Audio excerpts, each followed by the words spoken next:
क्या आपने कभी ऐसा सब्र देखा है कि बेटा बरसों तक नजरों से ओझल रहे, आंखों की रोशनी चली जाए मगर दिल की उम्मीद जिंदा रहे।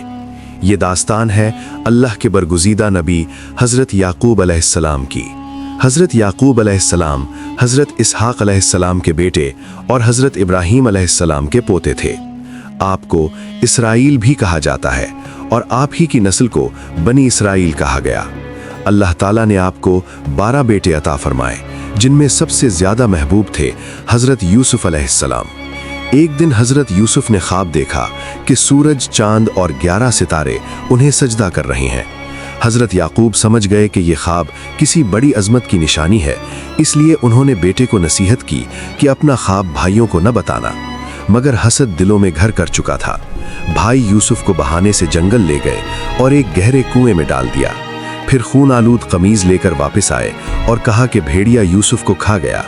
हज़रत याकूब ने कमीज को देखा और फौरन समझ गए कि ये सच नहीं, मगर उन्होंने शोर नहीं किया, बद्दुआ नहीं दी, बल्कि फरमाया फसब्रुन जमील, यानी अब मेरा सब्र ही बेहतरीन रास्ता है।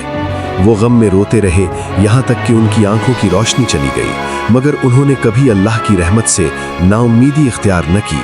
वो बार बार फरमाते थे कि मैं अपना गम और दुख सिर्फ अल्लाह के सामने बयान करता हूँ। इधर मिस्र में हज़रत यूसुफ आजमाइशों से गुजरकर इज्जत और इक़्तिदार तक पहुँच चुके थे। कहत के दिनों में भाई गल्ला लेने मिस्र पहुँचे और आखिरकार हकीकत सामने आ गई।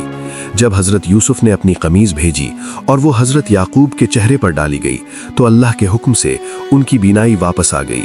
बरसों की जुदाई ख़त्म हुई और बाप बेटे का मिलाप हुआ।